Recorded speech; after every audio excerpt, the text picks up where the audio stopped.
All right, so we're diving into the life of William Wilberforce today. And let me tell you, his story is a wild ride. Buckle up. Yeah, definitely not your average history book hero. Right, like way more interesting. Right. Totally. We're going deep with this one using excerpts from William Hague's audiobook, William Wilberforce. Oh, great source. Yeah, it's fantastic. And the goal here is to uncover the man, the real William Wilberforce, behind the legend, the abolitionist icon. Yeah, because he's so often remembered for that one thing. It's like Wilberforce, abolition of slavery, great guy. But there's so much more to him. Absolutely. I mean, he's this incredible mix of, honestly, contradictions. Like, he starts out as this party-loving socialite and then becomes this deeply devoted Christian. Totally. It's a wild journey. Yeah. And all while trying to navigate, like, the cutthroat world of 18th century British politics. Oh, and that world was brutal. Imagine trying to be morally upright in that kind of environment with all the backstabbing and corruption. Yeah, not for the faint of heart. It's like trying to, maintain a vegan diet at a barbecue competition. Huh. Perfect analogy. So, okay, let's start at the beginning, right? Wilberforce's upbringing, it's not like he was raised in a family of, radical activists or anything. No, not exactly. His childhood was about as far from a social justice boot camp as you can get. Okay, so picture this. Young William, growing up in Hull, England. Okay. Bustling port city. I'm with you. Warehouses, ships, and, let's be real, probably a pretty strong aroma of, whale blubber in the air. Yeah. Not exactly the sweet smell of revolution, right? Uh-huh, not quite. But that was his family's world. They were wealthy merchants, super entrenched in international trade. Okay, so when you say international trade in that context, that obviously includes... Including the slave trade. Yep, you guessed it. See, that's what I don't get. You'd think growing up immersed in that world would be like the fast track to becoming, a slave trader yourself, not the guy leading the charge against it. Right. It's almost counterintuitive.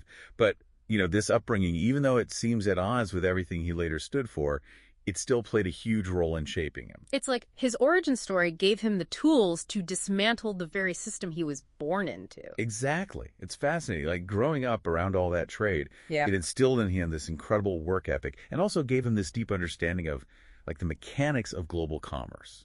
And that knowledge, that became, essential ammunition in his fight against slavery later on. Exactly. It's crazy how it all comes full circle, It's like he was being trained by his enemy. Totally. Okay, but before we get to, Wilberforce the reformer, we got to talk about Wilberforce the party animal, right? Yeah, because that's a side of him that always kind of throws me off. Abolitionist isn't exactly the first thing that comes to mind when you think life of the party. I know, right? But trust me, he went through a serious fun times phase. So, paint us a picture. What was young Wilberforce like back then? Okay, picture this. The most exclusive London clubs, late-night card games, rubbing shoulders with the Prince Regent himself. Who, by the way, was not exactly known for his restraint, right? Oh, total party animal. And Wilberforce was right there with him. And he wasn't just there to, make up the numbers. He was actually winning big at these high-stakes games. Right. Oh, yeah, he was cleaning up. But here's where it gets interesting. Instead of being, exhilarated by his wins, he was consumed by guilt. Guilt. Wow, so even then he had this, moral compass that was telling him something was off? It's like he knew, deep down, that this life, it wasn't really him. But he was good at it. I know, right? It makes you wonder, what could he have achieved if he'd set his mind to, being a professional gambler? But that guilt, it speaks volumes about his character, right? For sure. So, we've got Wilberforce, the conflicted party animal. Yeah. What finally causes him to, trade in his champagne flute for a soapbox, so to speak? Well, it wasn't a sudden thing, like a bolt out of the blue. It was more of a gradual awakening, fueled by a lot of introspection, I think.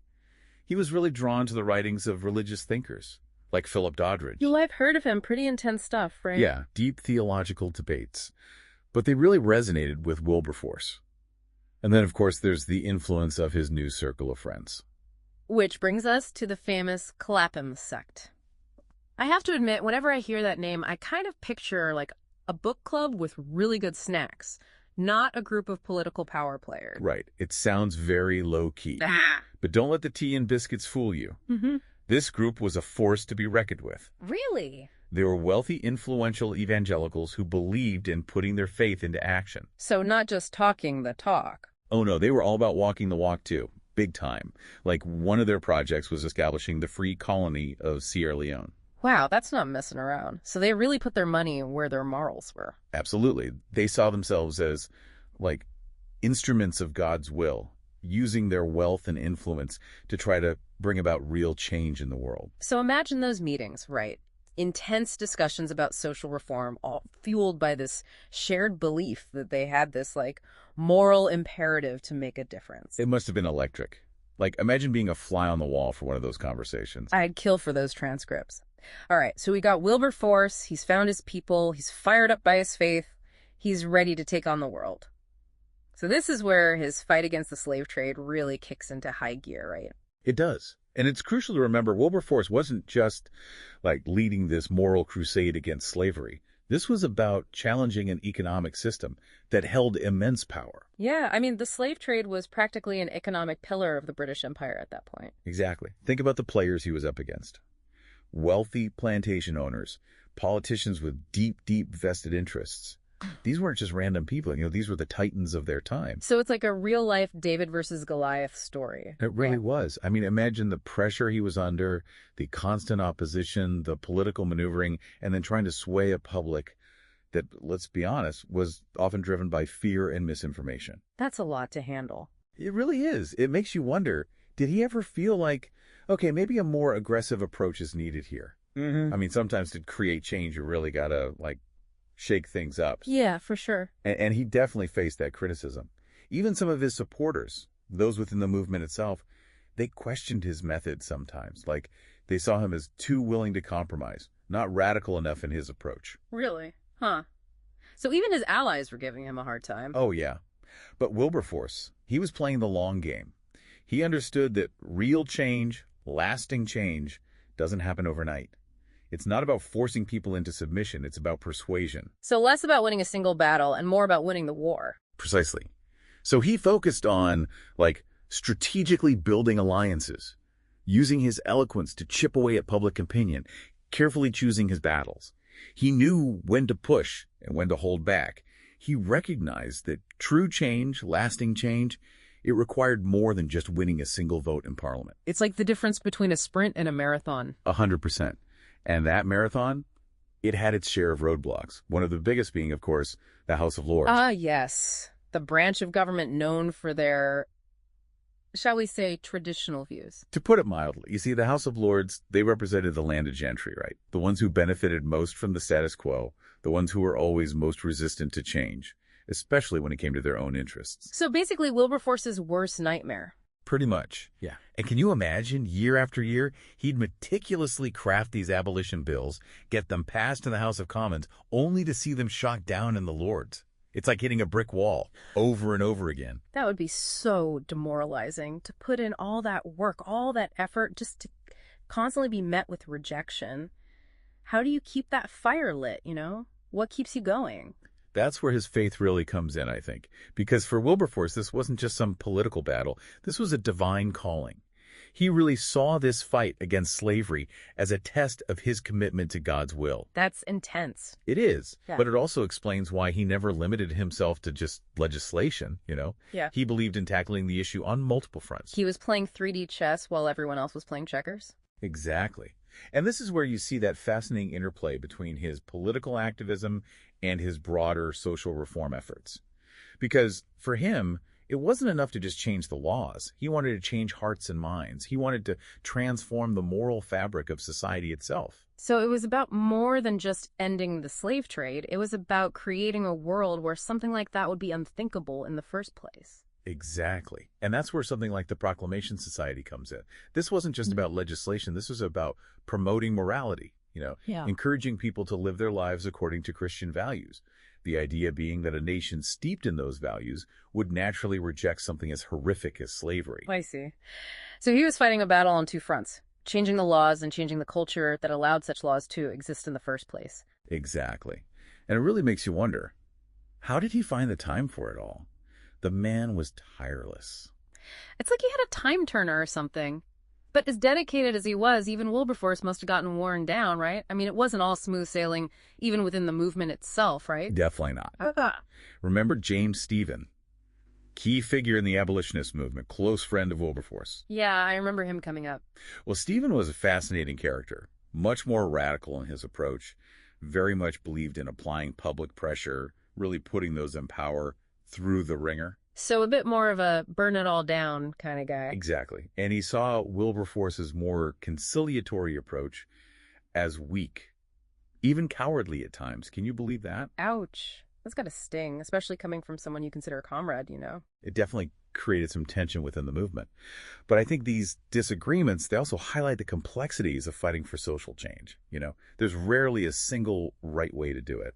So many different approaches, so many strong personalities. It makes you wonder what finally shifted things in Wilberforce's favor. Was there like one big turning point, or was it more, a perfect storm kind of situation? Yeah, it's rarely just one thing, right? Yeah. History is messy like that. Begin to underestimate the sheer power of persistence. Wilberforce, he just never gave up. But you're right, several factors kind of converged to create this perfect climate for change. Public opinion, for one. That was shifting dramatically. Years of campaigning, combined with, those increasingly widespread accounts of the slave trade's brutality. Those firsthand stories, they pack a punch. They really do. And they started to resonate with the British public in a way that, abstract arguments never could. It's like people started to realize that this wasn't just some, intellectual debate, This was about real human suffering. Exactly. People were waking up to the true horrors of what was happening.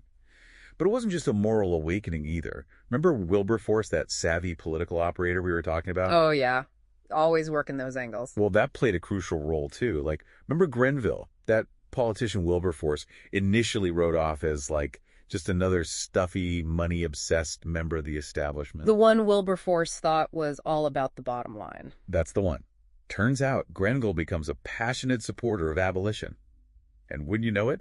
In 1806, he becomes prime minister. Whoa! Talk about being in the right place at the right time. Right. You can almost call it luck. But it was really the result of years of Wilberforce carefully cultivating relationships, building bridges, even with people he might not have personally liked all that much. He was a master of that. He understood that to achieve a larger goal, sometimes you have to, play the game a bit. Exactly. This wasn't just a British story, right? I mean, the movement to end slavery, it was always bigger than just one country. Oh, for sure. This was a global issue that needed a global response. Exactly. And here's an interesting twist. The United States actually played a key role in this. In 1806, President Thomas Jefferson, of all people, calls for the complete abolition of the slave trade. And then, boom, a bill outlawing it is signed into law the following year. Hold on. America, a nation literally built on slavery, outlawed the slave trade before Great Britain. That just seems surprising. It does, doesn't it? Yeah. It's one of those strange ironies of history. But it just goes to show you the power of this movement, this growing global awareness that slavery was just morally reprehensible. It was becoming unacceptable. Exactly. Uh-huh. And of course, the U.S. law wasn't perfectly enforced or anything, but it still sent shockwaves. It was a signal that the tide was turning, that even the most powerful nations, they were being forced to confront this issue head on. So we've got changing public opinion, we've got strategic political alliances, and we've got this growing international pressure, all these forces coming together in the early 1800s, everything's aligning. Exactly. The stage is set. And then Grenville, in this, really bold move, decides to introduce the abolition bill in the House of Lords first. Wait, really? The same House of Lords that have been blocking it for years? That seems, I don't know, kind of risky. It was a gamble, for sure, but a calculated one. Because by this point, the Lords, they weren't blind to what was happening, right?